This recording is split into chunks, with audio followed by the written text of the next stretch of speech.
Olá, Alessandro, tudo bem? Vou te apresentar rapidinho para quem está assistindo.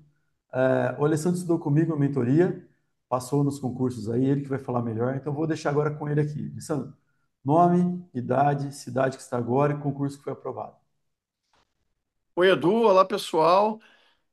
Me chamo Alessandro Torres, eu tenho 43 anos e fui aprovado em dois concursos. O primeiro é da Liquigás, é uma empresa da Petrobras. Fui para lá em Paulínia, situação até que o Edu me ajudou muito, tanto no primeiro dia que eu cheguei na cidade, até o dia da minha mudança, que foi quando eu retornei depois para o Rio de Janeiro.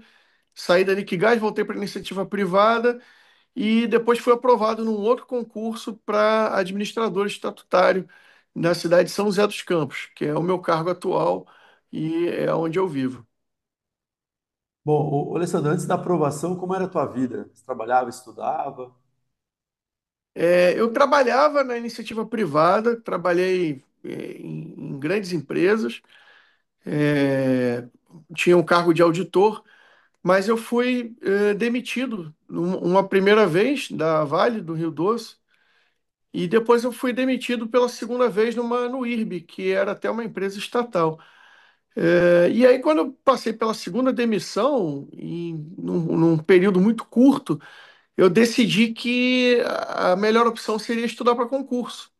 Até porque seria um concurso de alto nível, onde eu conseguiria uma remuneração igual ou maior a que eu já tinha no mercado privado. Então, eu passei a estudar 2 anos em dedicação exclusiva. Sim. E a sua rotina de estudos aí, o que mais te incomodava nesse período de estudos antes de passar? O que me incomodou mais na rotina de estudos é que eu já era um pai de família, com o meu filho recém-nascido, e a minha profissão era estudante. Então, quando eu esbarrava com os colegas na rua, no shopping, ou às vezes até num centro empresarial que eu usava para poder estudar, o colega, a primeira pergunta que todo mundo faz quando não tiver muito tempo é: e aí, o que que você está fazendo? Você está trabalhando com o quê? E aí eu falava: eu estou estudando para a Receita Federal. E às vezes as pessoas faziam uma cara meio torta.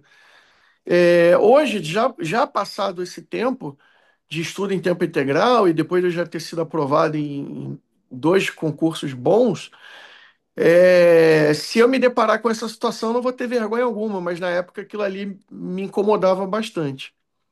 Tá? E para estudar para concurso, qual que foi a sua maior dificuldade? É tempo, disciplina, motivação, estratégia? O que que você... Ou um pouco de tudo? É um pouco de tudo, mas no meu caso, eu não sei se a palavra certa é motivação, mas eu tinha durante o meu período de estudos uma dificuldade extrema para me concentrar, para conseguir ler, para conseguir cumprir o programa, até mesmo para conseguir manter o foco de qual edital, né? Que foi em 2017, 2018, quando eu comecei a estudar. Na época estava com uma seca de editais, não tinha edital na praça. Então, quando aparece um edital numa cidade do interior, você vai lá e quer fazer, porque é o único edital que tem. E isso dificulta porque às vezes a gente acaba mudando de rumo, né? Então essa foi uma grande dificuldade. Ah, mas disciplina tinha, você conseguia ir bem, não? Disciplina, no início do estudo, eu procurei um cursinho presencial, que foi a forma onde até hoje eu consigo estudar melhor. Mas lá no cursinho presencial, eu vi que eu não estava conseguindo render. Por mais que eu aprendesse tudo que o cursinho ensina, eu não estava rendendo quando eu fazia os simulados. Então, eu consegui estudar melhor quando eu descobri que era preciso aprender a estudar. Foi quando eu te conheci, né, Eduardo? E a gente começou a trabalhar com as metas. Boa. E teve algum momento que de reprovação que te marcou, que você falou assim, putz, isso aqui doeu e foi uma lição grande? Foi a minha reprovação no edital da Petrobras. O edital da Petrobras foi o primeiro grande edital quando eu estava numa preparação que seria para a Receita Federal. Mas, de novo, foi um período de seca, a gente não tinha a mínima previsão de quando sairia algum edital grande, que fosse Receita Federal, ou que fosse algum fisco estadual. Então foi um primeiro concurso grande. Eu fiz, no pós-edital, consegui estudar com bastante afinco, foi o meu primeiro grande pós-edital, mas eu fiquei reprovado por uma questão, né? E não foi reprovado, eu fui aprovado dentro do cadastro reserva, fui chamado para fazer o processo admissional todo, mas não entrei na empresa. Então é isso, eu fui aprovado, mas não fui convocado por uma única questão. Então, essa dor aí a gente sente Sim, até hoje, né? tá certo. Faz parte do processo. Desculpa. Antes de você entrar na mentoria, qual que era o seu maior medo e insegurança nesse processo de estudo? O meu maior medo em segurança era eu não tinha um norte que eu conseguisse visualizar. Quando você entra num concurso de alto nível, é como se você fosse um atleta de alto desempenho. E para mim era interessante que eu tivesse algo visual, que eu soubesse em qual etapa da caminhada eu estava. No cursinho presencial eu não conseguia ver isso, né? Eu até tinha o programa todo do cursinho, eu tinha acesso, eu procurava muito a coordenação pedagógica, mas no cursinho presencial eu não conseguia ter ideia de quantos por cento eu já avancei na minha jornada. Porque o concurso público, a jornada é individual, ela não é coletiva de quem está matriculado no cursinho, né? Se fosse assim, quem se matricula nos melhores cursinhos já estaria aprovado. Talvez isso até fosse assim há 20, mais de 20 anos atrás, mas hoje não. E aí o que me ajudou a passar a ter esse norte, né, mais uma vez, foi a consultoria. Quando eu aprendi a estudar por metas, ter metas semanais, a saber quantas páginas estudar por dia, a saber aprender a não ficar parado, às vezes, num assunto que você gasta muito tempo ou porque você gostou muito daquele assunto. Isso passou a fazer muita diferença. A me enxergar dentro da régua do edital. Boa. Para quem não conhece, não sabe as metas de mentoria, de consultoria, a gente coloca quanto estudar ali. Tem um PDF com 100 páginas, você não vai estudar 100 páginas. Vai ter ali 30 páginas sobre aquele assunto e coloca o tempo. A gente fala, esse assunto você tem 30 páginas para fazer, sei lá, uma hora e meia. Então, o aluno, ele sabe que ali, que tem isso que ele falou mesmo, a gente gosta do assunto, começa até a procurar na internet, buscar exemplos, ver vídeo. Aí quando você vê, passou o seu dia todo num assunto que era para ser uma hora e meia, tá bem? Tem que ser muito sniper no estudo, não pode perder tempo, o tempo é valioso. Mas outra pergunta, ó, vamos lá. Você teve dúvidas ou resistência para investir na mentoria? Teve assim, será que isso é para mim, o valor? O que que você sentiu aí antes? Tive, claro, foi um investimento pesado, mas a partir do momento que eu decidi ser estudante em tempo integral, foram 2 anos da minha vida que eu só estudava, e aí esse só, vamos botar muitas aspas nisso, eu já deixei um orçamento separado para fazer cursos de como estudar, técnicas de concentração. Então, tudo que eu tinha de lacuna na minha vida né, educacional, eu fui preenchendo essas lacunas. Então, quando eu conheci o Eduardo e as técnicas de estudar por mentoria, eu já estava um pouco avançado no sentido de. Eu já não era mais aquele estudante beabá. E eu estava com uma certa segurança de que, embora eu não fosse um aluno 01 de uma universidade federal, a minha formação foi numa universidade privada, as lacunas que eu tinha eu consegui ir tampando. E aí, quando eu conheci o Eduardo, foi no momento em que eu estava no cursinho presencial, era na época o melhor cursinho fiscal do Rio de Janeiro. Nos anos 80, 90% de aprovação da Receita era desse cursinho. Mas, enfim, um cursinho muito bom, porém, quando eu senti que eu não estava caminhando, eu encontrei um colega e contei para ele dessas minhas dificuldades. Falou: Olha, Sandro, ó, tem um cara aí que ele estuda aí com o pessoal. Eu não me adaptei, né? Esse colega quis continuar no presencial, mas ele falou assim: olha, o pessoal que estuda com ele passa em primeiro. O pessoal que estuda lá passa em primeiro, e só que assim, o pessoal é meio maluco. Estuda assim, o cara é 01 do ITA, 01 do IME, os caras passam em 01 na Receita Federal, é 01 do TCU, e os caras passam mesmo. Eu falei, bom, se o pessoal passa, então é isso que eu quero. Eu não sei como que é o método, mas eu quero conhecer. E aí, depois que eu fiz a primeira entrevista com o Eduardo, eu tive mais segurança ainda de que o pessoal nem era maluco, era só uma forma carinhosa dele dizer que eram pessoas que estavam muito dispostas a estudar. Esse é o principal requisito. O seu passado não importa, o que importa é o quanto você vai estar disposto a estudar daqui para frente. Perfeito. Outra pergunta aqui, ó, do apoio familiar, cara. Sua família, amigos te apoiaram ou acharam que era besteira essa jornada aí? Ah, legal, Edu. Essa pergunta ela é interessante porque quando eu comecei a estudar para concurso, como eu falei, eu já era pai de família, já tinha, né, mais de 30 anos. E eu tive um apoio, sim, foi da mãe dos meus filhos, na época, era minha esposa, e ela me apoiou. Se eu não tivesse aquele apoio, para mim, não, eu não ia conseguir, isso eu não posso negar. E aí eu estudava em tempo integral, mas eu não tinha um apoio, como que eu vou dizer, daquele segundo escalão, né, de amigos e tal, porque por conta desse preconceito. Poxa, você está com um filho pequeno, você é pai e você não está trabalhando, como que é isso?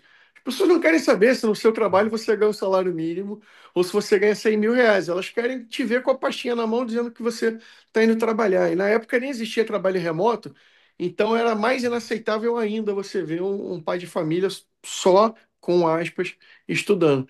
Essa parte, obviamente, né, a gente não vai ter apoio de 100% das pessoas. Mas eu me calcava nisso, tá? O apoio do meu núcleo familiar primeiro, a minha esposa, ela me apoiava e falava: vai lá, eu tô junto contigo. Isso é o que me mantinha vivo para conseguir estudar. E as demais pessoas, quem critica ou quem fazia alguma cara feia, eu conseguia ficar blindado com isso, porque quando a gente se cerca de pessoas que também estão estudando, quando a gente se cerca de bons mentores, que são pessoas que vão estar apoiando a gente consegue criar essa blindagem mental para poder resistir a esse período do pré-edital. Perfeito. Sandro, perfeito, é isso mesmo, viu? O apoio familiar é fundamental, senão fica muito pesado. Apesar que mesmo sem ele, se você quiser se blindar também, ó, tem que fechar o ouvido e ir em frente, certo? Confiar, né? O primeiro requisito do concurseiro é a fé. Fé em si mesmo, tá? Que é possível e ir em frente. Vamos lá. Exato, Ah, Edu. Desculpa te não, pode falar. interromper. Pode falar. Na época do pós-edital, que é incrível, no pós-edital eu consegui uma força onde, de fato, eu era capaz de estudar muitas horas líquidas seguidas, sem me dispersar, sem me dispersar. E no pós-edital eu ficava estudando, estudando, estudando, e aí às vezes o meu filho de colo ainda estava chorando. Alessandro, seu filho está chorando. E aí, você não vai pegar ele não? Dói muito, mas eu sabia que ele já estava cuidado, né? Ele estava com a avó, estava com a mãe, ele estava sendo cuidado. E aí quando vem aquela pessoa às vezes falando um pouco torto para vocês, eu tinha que engolir, né? Passar por cima até mesmo da minha vontade de pai, de estar com o meu filho pequeno e pensar, não, agora não é hora, agora eu preciso terminar aqui a minha meta diária. Então, muitas vezes você não vai ter o apoio, mesmo do teu núcleo principal, mas é essa garra, é a certeza de que você vai passar, que é o que vai te manter vivo na fase de estudos, principalmente quando for o pós-edital. É legal escutar isso de você, Alessandro, porque a minha trajetória tem um paralelo com você. Também tive apoio da minha esposa, a família teve vários aspas aí, alguns sim, outros não. E a minha filha estava com 2 anos também. Então, ela às vezes chorava, ficava na sala fechada, na sala de casa. Ela chorava na porta da sala de estudo ali, na maçaneta, né, com a boquinha. Pai, tô aqui, vem cá. E é duro, cara, é duro. Porque, assim, Dói. eu cresci sem pai, então foi uma coisa, eu queria ser o melhor pai possível. e aí veio que minha filha estava me chamando, eu não atendia, daí eu falei, puxa, eu só estava tomando aquela decisão assim, ó, eu vou passar mesmo, vou deitar nesse estudo, vou focar, porque daí eu vou dar algo enorme para ela. A hora que eu passar, eu vou dar um. Então foi até revertendo, né, esse sentimento de culpa para uma energia que foi que me ajudou também. Mas vamos lá. Legal. E quando você tornou na mentoria, o que você esperava? Qual era a tua expectativa inicial? Falou, vou lá. Olha, a minha expectativa foi daquela imagem que o meu colega falou, olha, lá só tem maluco, o pessoal é 01 do monte de coisa, e eu falava, bom, eu nunca fui 01 na vida, deixa eu testar aqui, vamos ver se isso funciona para mim. E funcionou. Então foi a maior surpresa que eu poderia ter, foi uma surpresa muito positiva, porque eu vi que o estudo de alto nível, ele não é apenas para quem é 01, ele não é apenas para quem se formou no IME ou no ITA, ele é para quem tem desejo de passar. A única coisa que muda é que a meta ela passa a ser individual. Então, quando a sua meta é individual, você só está concorrendo com você mesmo. Eu fui tendo algumas dificuldades, óbvio. Eu tinha, aliás, muita dificuldade durante o meu período de estudo, tá? Era dificuldade tanta que eu não sabia de onde vinham essas dificuldades. Por exemplo, eu alugava uma sala de estudos e eu me trancava lá durante 8 horas por dia. Mas eu não vou mentir dizendo que eu estudava 8 horas por dia. Eu estudava 8 horas brutas, mas em horas líquidas tinha dia que eu estudava duas. Na média eu estudava quatro, seis, não lembro. E muito tempo depois de eu ter sido aprovado no concurso da Petrobras, que eu fui descobrir que eu tenho TDAH. Então, o que que acontece? Sem eu saber que eu tinha TDAH e sem o Eduardo saber que eu tinha essa, Caramba. essa dificuldade numa questão até genética, ele me ajudava a superar essas crises de bloqueio. Porque tem dia que o TDAH não estuda mesmo, ele vai ficar olhando para o livro e ele vai ler uma linha sequer. Então o Eduardo ele falava: Não, Alessandro, faz o seguinte: você vai ver o Globo Esporte, coloca o relógio ali para despertar. Depois que ele der tantos minutos, acabou. Você levanta do sofá e vai olhar o livro. Não importa se você está motivado ou não. Então, esse meu contato com a consultoria, ela foi uma transformação do Alessandro estudante médio para o Alessandro que aprendeu a estudar sozinho, mesmo depois de adulto. Foi quando eu aprendi a estudar sozinho e na consultoria eu ganhei muito mais que um consultor. Eu tinha um amigo ali que me incentivava nos momentos difíceis. Tinha dias que eu estava com muita dificuldade, às vezes eu não conseguia estudar. E isso é muito louco, porque eu não sabia que eu tinha TDAH. Se eu soubesse, eu ia saber a razão. E às vezes eu ligava pro telefone pessoal do Edu e falava: Edu, hoje eu não estou conseguindo estudar, o que está acontecendo? E às vezes, com 5 minutos de papo, já era o suficiente para a gente poder retomar e continuar mantendo a nossa jornada. Opa, legal. Fiquei contente que eu conheço a história dele e é isso mesmo, viu? Obrigado por ter esclarecido aí. E aí, o que você lembra do primeiro contato diagnóstico, do plano estratégico? Eu busquei lá com a tua realidade e o que você buscava para a gente conversar. Então, teve o primeiro diagnóstico, plano estratégico. Qual que foi a sua percepção? Bom, Edu, para ser bem sincero, fiquei assustado com o plano estratégico. O diagnóstico ele estava dentro do que eu imaginava, né, que eu já tinha em termos de conhecimento por edital que eu buscava, mas o plano estratégico na época eu lembro que foi de auditor fiscal da Receita Federal do Brasil. É um dos maiores editais que existem no mundo do concurso público. Então, eu confesso que eu fiquei assustado. Eu não tinha ideia do tamanho da briga que eu estava comprando. E aí eu lembro que tinha até cogitado de fazer o edital de analista tributário e você falou, não, Alessandro, você tem condições, você tem capacidade de seguir o edital de auditor fiscal. Então, até para o pessoal aqui entender, né? Eu estou dando depoimento aqui como um aprovado, mas não aprovado na Receita Federal ainda. Mas das matérias que eu consegui fechar no edital da Receita, eu consegui pegar qualquer outro concurso. Então, a gente, até, né, você falou do planejamento estratégico, eu fiquei assustado a princípio, porque o edital que eu estava pegando era muito grande, mas por outro lado ele é um edital bom porque quando eu fechei contabilidade da Receita, eu me tornei capaz de fazer contabilidade em qualquer concurso do Brasil. Quando eu fechei matemática financeira da Receita, eu consegui me tornar capaz de passar em qualquer concurso nessa disciplina. Então, é bom, é bom. O planejamento estratégico ele ajuda muito a você saber aonde que você está e seguir aquele caminho que eu falei lá no início, que a gente sente necessidade de ter um gráfico, né, da nossa rota. Não, a preparação para a Receita Federal realmente o edital é muito completo, né?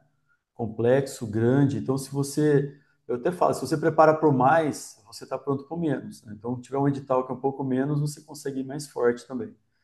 Mas legal, legal. E na mentoria, o que mais te ajudou? Roteiro semanal, plano estratégico, o pós-edital, os simulados ou estudo em grupo lá que tem comunidade, o que te ajudou? O que te ajudou Bom, o mais? roteiro é o que me ajudou mais, foi o roteiro semanal e o pós-edital. O roteiro semanal, ele me ajudava a fazer aquele norte e a me colocar no rumo. Então, o roteiro semanal ele vai ser a ferramenta mais personalizada que pode se ter no universo dos concursos. Então, você esquece aquele método de cursinho, de turma, onde de repente você tem dois ou três alunos na frente que estão voando, mas você sente que está abaixo daquilo e você precisaria estar um pouquinho mais devagar, mas você anda no seu ritmo, você vai passar no seu ritmo. Isso me ajudou demais. E o pós-edital foi incrível, porque o pós-edital, eu vou dar o exemplo aqui do edital da Petrobras, tá, Eduardo? Sim, Para administrador. O edital de administrador da Petrobras, repito, na época era o maior edital que estava na praça, ele era um pouco diferente da Receita Federal. A gente conseguia aproveitar a administração pública, conseguia aproveitar a contabilidade, mas algumas disciplinas eram muito específicas daquele cargo, então precisava adaptar. Essa adaptação, o Eduardo foi brilhante, trabalhando junto comigo. O material que ele tinha, ele conseguiu adaptar e ele criou um plano de metas, de estudos semanais, onde aquele ali foi o meu norte para eu poder fazer o meu pós-edital. boa, boa. Durante a mentoria, que momento que você sentiu? Você deu um clique e falou assim, estou evoluindo e vou conseguir. Foi no meu primeiro concurso.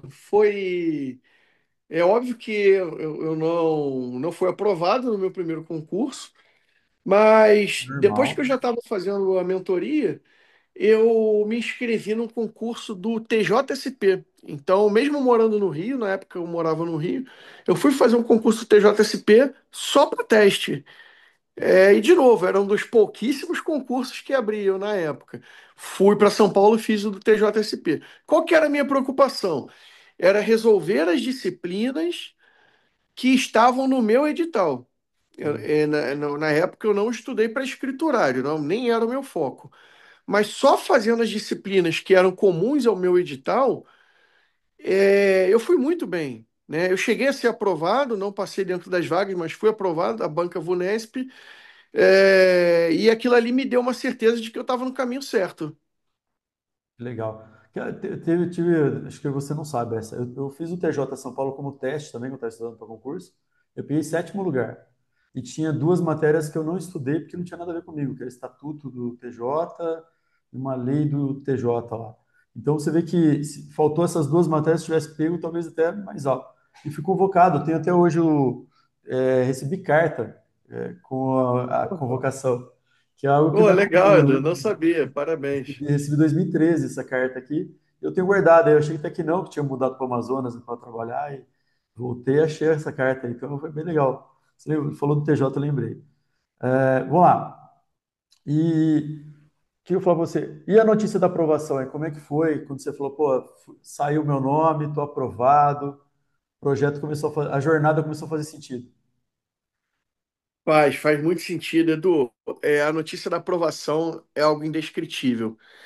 Eu tive três grandes aprovações, né? A primeira aprovação foi o da Petrobras. Eu fui aprovado, mas não classificado. Muito doido. Depois a gente conta essa história em outro momento. Mas eu recebi o telegrama dizendo que eu fui aprovado. no dia que o meu filho teve alta do hospital. Meu filho de 2 anos estava internado e no dia que ele teve alta, eu fico até emocionado, porque eu lembro Nossa, da ocasião. Eu já estava emocionado porque o Davi tinha ficado bom. E recebi um telegrama dizendo que eu tinha sido aprovado para o maior concurso da época. E a emoção é indescritível. Você fica realmente assim, se eu estou chorando agora, só quando eu lembrei, nossa. imagina na época. É para soltar fogos. Depois da Petrobras, eu tive a aprovação para Liquigás, que foi muito próxima, e depois eu tive a de São José dos Campos. O concurso para auditor público de São José dos Campos, estatutário. Eu recebi o telegrama depois que eu já tinha pedido demissão da Liquigás, voltei para a iniciativa privada, estava trabalhando na iniciativa privada, mas tinha sido demitido. Olha, Então eu estava desempregado e recebi o telegrama de um concurso público. Aí foi indescritível, foi uma emoção que não dá para explicar, não. Só sendo aprovado mesmo. é. Não, e essa é uma alegria que só quem passou que sabe, mesmo não dá para explicar, é muito legal. E você vê, Alessandro, você vê que passou em um, passou no outro, cara, e vai entrando, chega o teu momento de estar preparado, e aí mesmo que você não queira passar, você passa, porque você está preparado, chega a prova ali, vai passando, e é legal ver os momentos que é chamado, né? Você vê que tá um momento difícil, teve uma boa notícia com a alta do Davi, e aí ao mesmo tempo foi chamado, né, cara? Isso acaba marcando a pessoa, né? Não, muito legal. E o que que mudou na sua vida depois da aprovação? O que que você sentiu assim? Confiança, parte financeira, família, o que que... A confiança é uma coisa indescritível. A parte financeira, sem dúvida, eu consegui manter o meu padrão de vida, mas com muito mais segurança.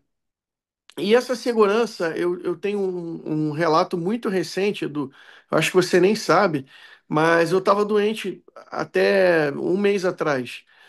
Eu tive uma insuficiência cardíaca, fiquei internado no hospital e precisei tirar 40 dias de licença.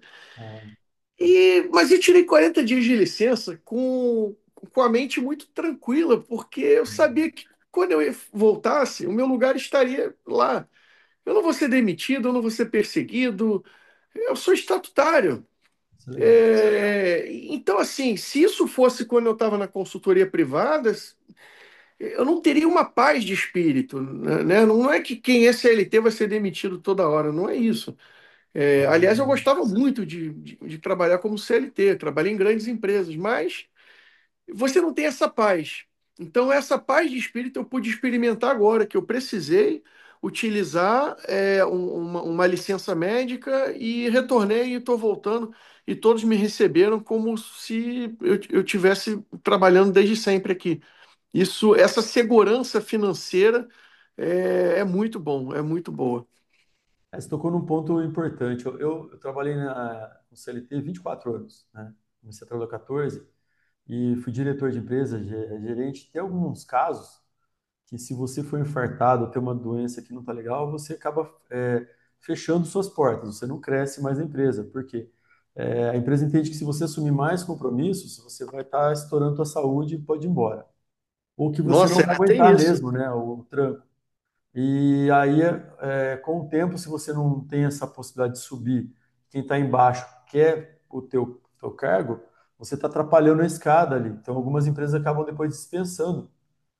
É claro que não vai em cima da doença, né? Que se tivesse voltado da doença, não dá para mandar em sequência. Mas depois de um ano, às vezes o cara é mandado embora. E o motivo foi aquela doença anterior, mas ninguém vai te falar.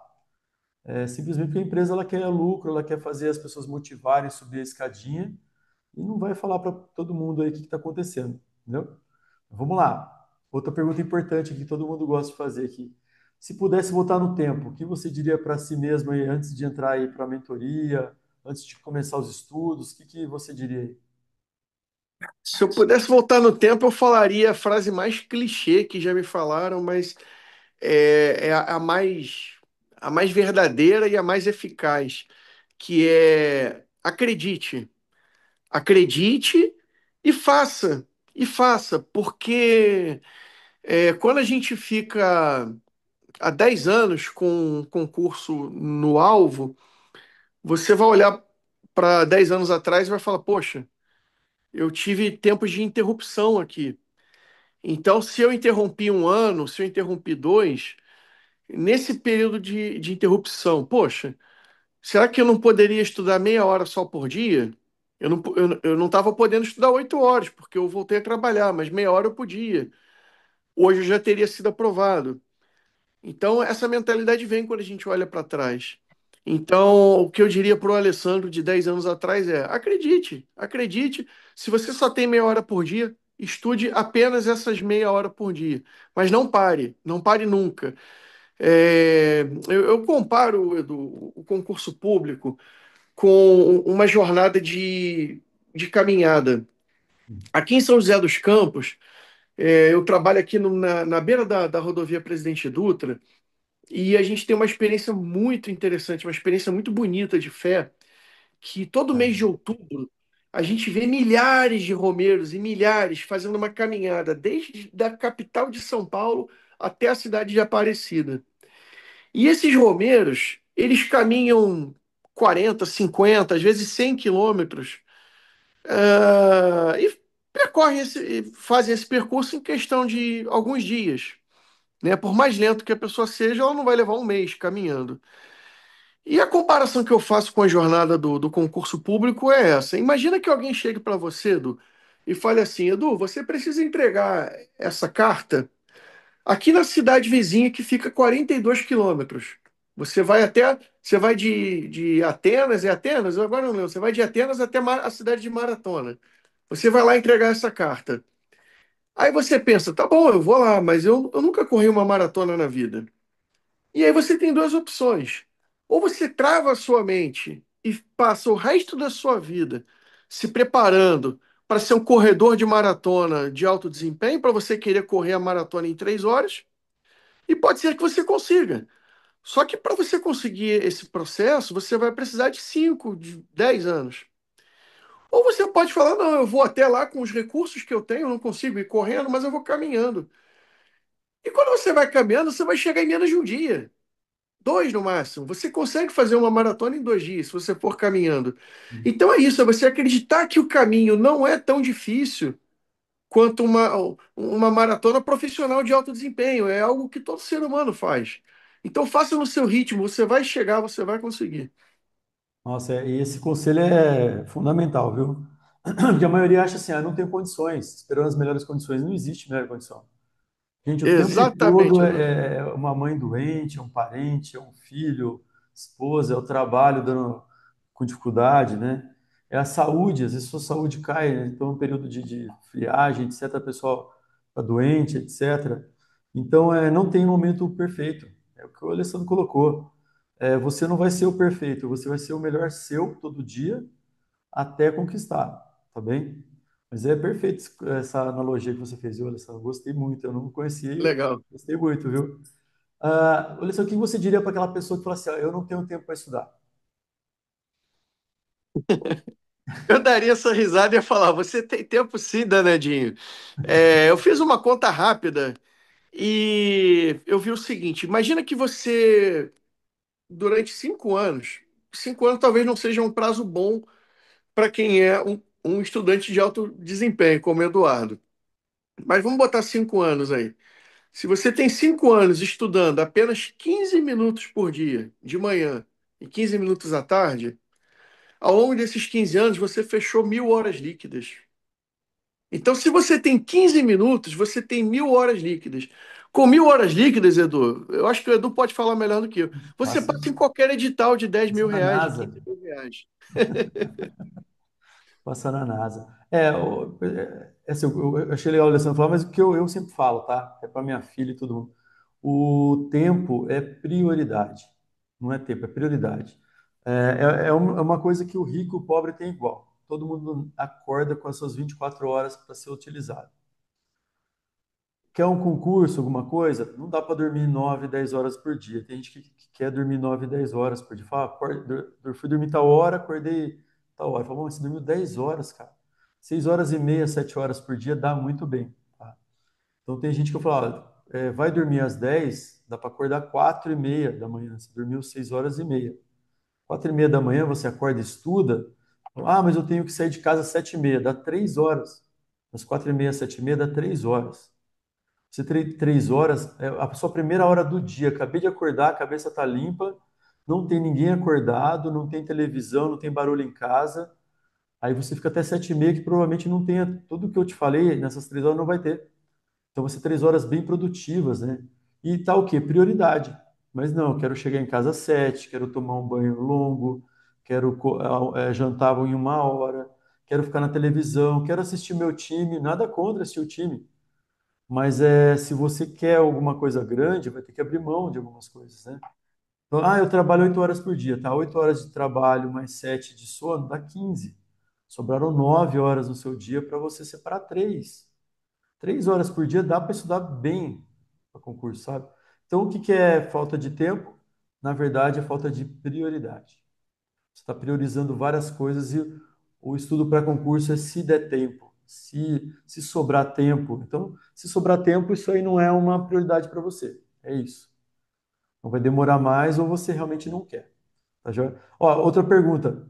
O que você diria para aquelas pessoas que falam assim, eu não tenho disciplina para estudar para concurso? Eu sou a maior prova de que você tendo dificuldade, você consegue.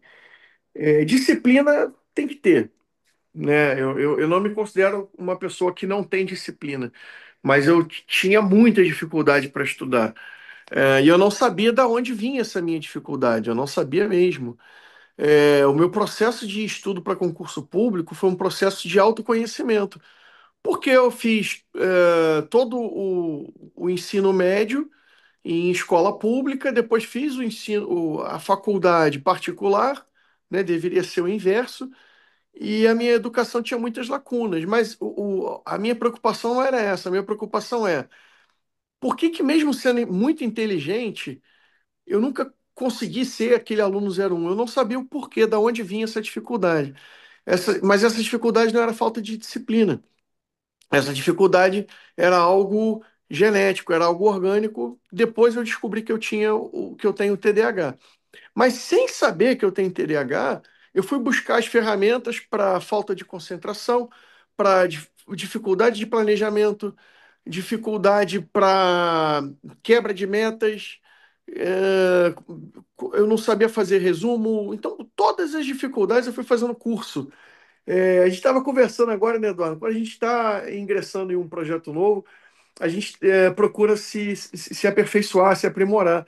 E você sabe que eu fiz muito parecido com esse pensamento que você tem também, Edu. Quando eu comecei a estudar, eu me tornei um concurseiro profissional. E em poucas vezes da minha vida eu usei esse termo concurseiro, né? Porque concurseiro, o sufixo eiro, ele lembra profissão, e profissão concurseiro é eterno. Você não vai passar. Então eu gostava de usar o termo que o Alexandre Meirelles fala que é concursando. Concursando é passageiro. Mas eu procurei fazer, tá? Então, assim, disciplina é aquela coisa.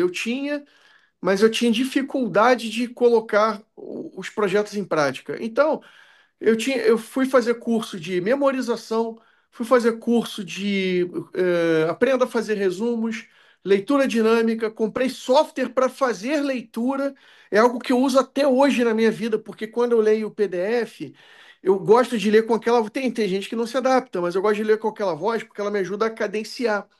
Porque o TDAH, quando ele está lendo, pô, ele pode estar lendo aqui disciplina, mas na cabeça dele ele está pensando em foco, ele está pensando ele não pensa a palavra que ele lê.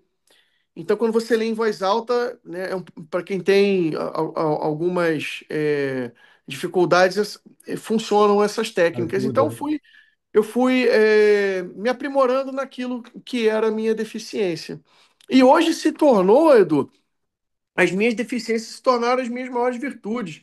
Eu acho que você não sabe disso. Vou contar uma história aqui rapidinho. Eu era péssimo em contabilidade, tá? Eu era péssimo em contabilidade na faculdade, eu reprovei contabilidade umas 4 vezes, e na hora de estudar para concurso, você me apresentou o Silvio Sandy. Sim. Eu e apaixonado pela contabilidade. Quando eu saí do Silvio Sanди, olha o que que aconteceu, Edu. Eu fui aprovado na Liquigás, uma empresa da Petrobras, saí da Liquigás para ir para uma consultoria internacional. Eu fui trabalhar na maior multinacional de auditoria do mundo. E trabalhando nessa empresa, eu me tornei o auditor referência de contabilidade. As pessoas lá achavam que eu era formado e que eu era contador. Mas o conhecimento que eu adquiri para concurso público me ajudou a fazer o IPO de um banco. É isso mesmo. Então, é muito legal quando a gente tem essa jornada de autoconhecimento e superação. O Sandy é fantástico, ele é auditor da Receita lá no estado da Bahia.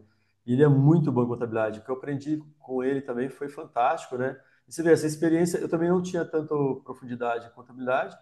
Quando eu vi o material do Sandy, foi que eu aprofundei, gostei e dediquei muito, né? Tenho livros dele até hoje, me ajudou muito na vida pessoal, profissional. Então, o estudo para concurso também você leva para a vida, né? Tem uma experiência de direito, Nossa, português também melhorou muito. Algumas coisas que eu fazia eu nem sabia que estava certo e errado. Então foi fantástico. Exatamente. Eu acho que não tem perda, tá? Você estudar para concurso, você ganha para a vida, tá? Você ganha muita coisa para a vida. Bom, vou seguir aqui. E que você diria para quem tem medo de investir? Fala assim, eu vou investir, não tem retorno, concurso. Para concurso, para mentoria, eu não vou investir não, que não dá retorno. O que você diria para essas pessoas? O investimento em estudo, ele é o único investimento que ele tem um retorno para sempre. Que a mamãe fala para mim, né? Alessandro, podem levar tudo que você tem de material, mas o seu conhecimento ninguém leva. E como eu acabei de falar, eu saí de um estudo de concurso público e apliquei isso na iniciativa privada.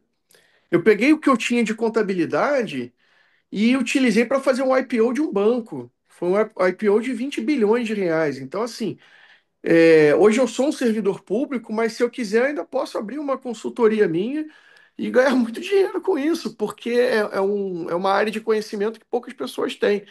Então, ou seja, às vezes, e eu não fazia ideia, tá? Quando eu abri a apostila do Silvio Sandy, eu não fazia ideia que eu poderia aplicar aquilo ali para ganhar dinheiro, mas é, essa minha experiência é uma prova de que cada real investido em estudo, você tem 5 vezes, R$ 5 retornados para a sua vida financeira e prática. Isso aí não tenha dúvida, não tenha medo de investir em conhecimento.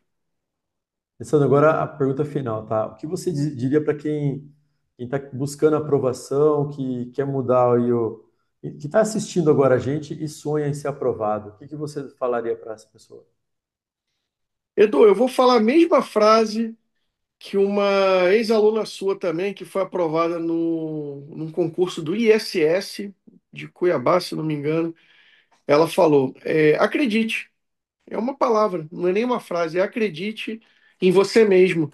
E essa frase ela é clichê, mas quando você acredita que é a frase mais necessária, é o mantra que você tem que repetir a cada dia que você acorda, a cada página que você abre do livro.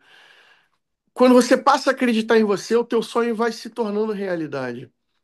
Isso é muito importante na nossa jornada. Então, se eu não acreditasse que eu seria capaz de matar um edital muito grande, eu não ia ter chegado nos editais menores. Se eu não acreditasse que eu era capaz de romper aquele bicho-papão da contabilidade, aquele medo de contabilidade, eu não teria sido o líder de um projeto contábil gigantesco. Então, acredite que você pode chegar lá e não se compare com os outros. O concurso público ele é uma jornada com você mesmo. Você vai chegar lá. Ótimo. Alessandro, foi um prazer falar com você novamente, viu? Você é um cara iluminado, né? A gente teve a experiência Obrigado. Paulínia aqui ele falou que eu ajudei lá, porque assim, quando ele falou, ó, Edu, vou para Paulínia tomar posse, né? Mas eu não sei onde vou ficar. O que você indica de hotel, etc. Eu falei, onde você vai chegar? Daí eu peguei ele, levei até Paulínia até o hotel lá do Ibis, conversei com ele sobre a cidade. Então eu fico assim, normalmente orgulhoso de ver que está mudando a vida das pessoas, que ele teve uma alegria em Paulínia. Quando ele precisou sair, ajudei com a mudança aí também. Falei, que eu tiver meu alcance, você conta comigo. E aí a gente foi ano É passado no Rock verdade. in Rio, eu liguei para ele passar umas dicas também. Então o Alessandro é mais que um ex-aluno, ele é um amigo, tá? Ele pode contar comigo sempre que precisar. Então fica aqui mais um abraço novamente, viu, Alessandro? Você está sempre com esse Legal, canal Edu. aberto comigo, viu? Você é um cara que está no meu coração aqui, tá bem? Legal. A recíproca é verdadeira. Te agradeço demais por ter sido meu mentor nos estudos e para a vida. A amizade, acho que foi o que ficou de mais positivo. Muito obrigado e parabéns pelo seu projeto. Conta comigo também no que precisar. Forte Grande abraço. O abraço. projeto agora é na internet. Eu não ia muito para a internet, mas agora tô entrando nesse projeto novo aqui na internet. Um abraço, viu? Tudo de bom. Falou, Edu. Um abraço. Tchau.